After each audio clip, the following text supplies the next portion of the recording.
Recent గా cabinet committee on security వాళ్ళు AMCA project ని అప్రూవ్ చేయడం జరిగింది. AMCA advanced medium combat air craft, దీన్ని 5th generation fighter jet air craft అని కూడా అంటాం. ఆల్రెడీ మన దగ్గర రఫేల్ ఫైటర్ జెట్ అనేది ఉంది, బట్ ఇది 4.5 జనరేషన్ కి సంబంధించింది. దీన్ని మనం ఫ్రాన్స్ నుంచి డిప్లాయ్ చేసుకున్నాం అనమాట. యాక్చువల్ గా అయితే ఇండియాలో డిఫెన్స్ ఎయిర్ క్రాఫ్ట్స్ ని హెచ్ఏఎల్ వాళ్ళు మ్యానుఫ్యాక్చర్ చేస్తారు.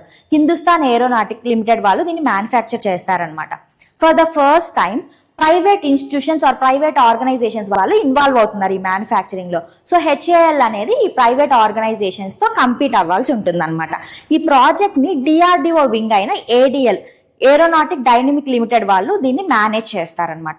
సో ఈ 5th జనరేషన్ ఎయిర్ క్రాఫ్ట్ అనేది ప్రోటోటైప్ ని 2028 to 29 లో మనం ఎక్స్పెక్ట్ చేయొచ్చు అనమాట ప్రోటోటైప్ ని. బట్ ఇది ఆపరేషన్ లోకి ఎప్పుడు వస్తుంది అంటే 2034 లోపు వస్తుందని ఎక్స్పెక్ట్ చేస్తూ ఉన్నారనమాట. సో ఈ 5th జనరేషన్ యొక్క ఎయిర్ క్రాఫ్ట్ యొక్క యూనిక్నెస్ చూసుకుంటే ఇందులో సింగిల్ సీటర్, సో ఇంతకు ముందు కూడా సింగిల్ సీటర్ అనేది ఉండేదన్నమాట. బట్ ఇక్కడ యూనిక్నెస్ ఏంటంటే 2 ఇంజిన్ పవర్డ్ అనమాట.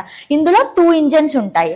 సో ఎయిర్ సేఫ్టీ అనేది ఎక్కువగా ఉంటుంది. ఇన్ కేస్ ఒక ఇంజిన్ ఫెయిల్యూర్ అయినప్పుడు సెకండ్ ఇంజిన్ ని యూజ్ చేసుకోవచ్చు అనమాట, బఫర్ లాగా యూజ్ అవుతుంది. ఇందులో మెయిన్ యూనిక్నెస్ ఏంటంటే స్టెల్త్ క్యాపబిలిటీస్ దీంట్లో ఎక్కువగా ఉంటాయి ప్రీవియస్ జనరేషన్స్ తో కంపేర్ చేసుకుంటే. ఇందులో లో probability of intercept radar, so enemy radars కి ఈ ఎయిర్ క్రాఫ్ట్ ని డిటెక్ట్ చేయడం అనేది కష్టం అవుతుంది అనమాట.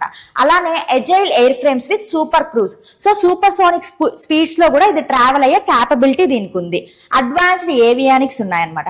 Integrated computer system, so different types of computers తో ఇంటిగ్రేట్ అవ్వడం వల్ల పైలట్ కి 360 degrees బ్యాటిల్ ఫీల్డ్ వ్యూ అనేది ఉంటుంది అనమాట.